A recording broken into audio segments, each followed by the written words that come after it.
Right then, welcome back to the Thursday Drive, sponsored by Forza 5, unofficially, of course. Yeah, a long time since I've done one of these vids, but I guess I've got the time, I'm in the mood, let's do it, why not? And just in case you're not familiar with these vids, you probably aren't because I've not done that many, very sporadic to say the least, but it's not so much about me doing really well. In fact, sometimes I might finish first, I might finish last, it's not the point, it's kind of an excuse for a little bit of a light-hearted, casual vlog, in a sense. I'm seldom going to really talk about the game, at least not in depth. It's just a way of maybe sharing a few stories, a few anecdotes, having a bit of a laugh, and like I say, just an excuse for some kind of variant of a vlog. Much like the Call of Duty vids that I do, and much like the Titanfall, or anything else for that matter, it's not so much about the actual gameplay. So if you see a COD vid come in your inbox, don't think, oh bloody hell, it's all about Call of Duty. It isn't, you know, it's just about me just having a chinwag, quite frankly. But I thought I'd share a little bit of a story, or a couple of stories. In fact, let me just say quickly, I mean, you've probably seen it already there, but I'm racing in, for anyone who cares, in a Mercedes-Benz 2012 C63 AMG Black Series, if that means anything to anyone. It means absolutely nothing to me, to be honest, but it may to you. And I'm racing at the Circuit de Spa, which is in Belgium, or in Spa in Belgium. But yeah, a little anecdote. Now I started, I think you can probably still call it a relatively new job, possibly. I started in November, early kind of November time, early mid-November, and I'm still there now. You know, so it's I think it's still, can you call it a new job still? Maybe not, I don't know. But it makes me laugh because, and this is kind of relevant to something which is happening on Tuesday. But going back to kind of late November, or very early December, I'd only been in this new job for just a few weeks, just literally a few weeks, and an email went round, like a company email.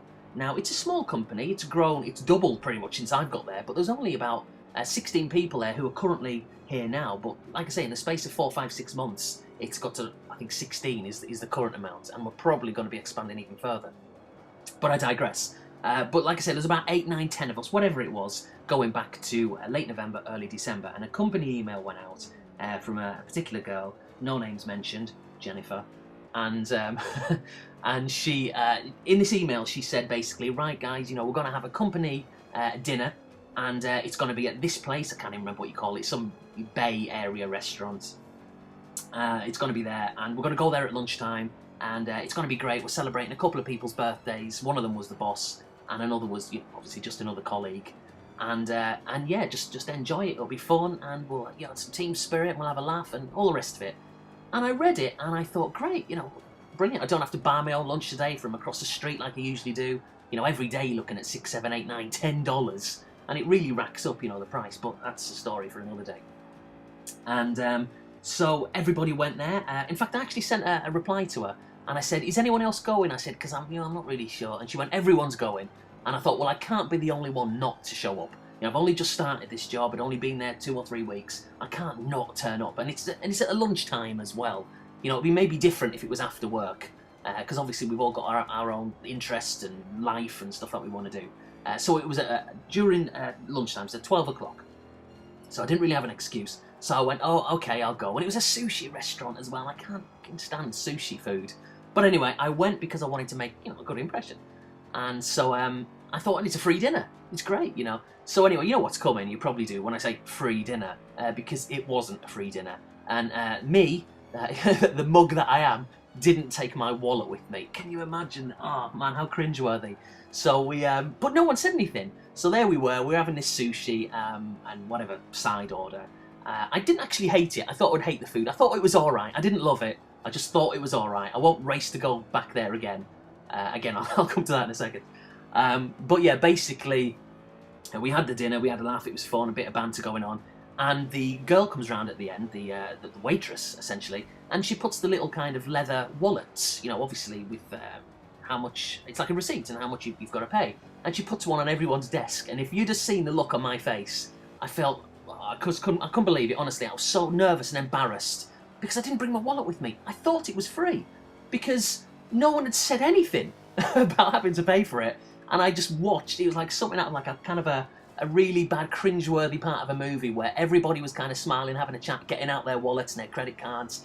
and I didn't have mine. And the manager, she looks up at me, and I think she knew what was going on. And I just kind of went like a little child. I went, I didn't bring my wallet. It was really embarrassing. And she kind of laughs, and she went, oh, don't worry, I'll pay for it. And she did. And it was her bloody birthday as well, and she's paying for my dinner. And I felt so embarrassed. But I maintain it wasn't my fault. And here's the thing, maybe you can bail me out here, because the majority of people watching this are based in the UK, Stroke Island, whatever.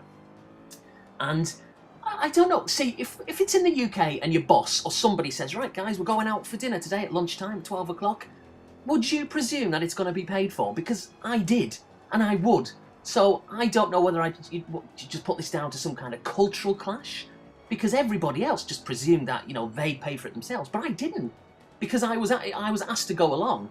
Now, if they'd have said, do you want to go along, then I'd have maybe thought, oh, maybe we've got to pay for it. But it wasn't a case of that. The email just said, we are going. So I didn't take my wallet with me. How embarrassing. Anyway, the point is there's some guys coming down from like the main head office, if you like, and they're coming down on, Tuesday.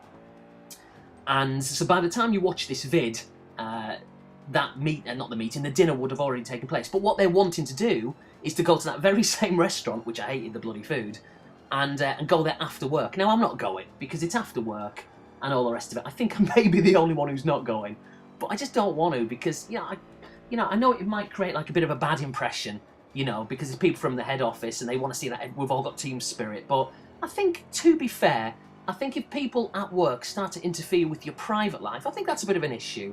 So if it was a dinner during working hours, yeah, fine, I'll go.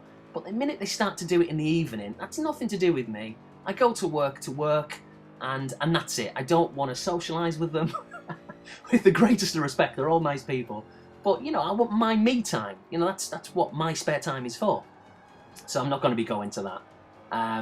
But there we go. But is that my fault? What would you have done if you had an email? And bear in mind it's America as well, but maybe in the UK. But if someone sent you an email saying, we are going, guys, we're going to lunch at 12 o'clock, so get ready, and it's going to be great, and all the rest of it, would you just presume it would be free? Because I did, and I ended up looking a complete tit. And for the next 2 weeks after that, I just kept saying to people, oh, it must be like a transatlantic kind of cultural thing, because I thought it was free and all the rest of it.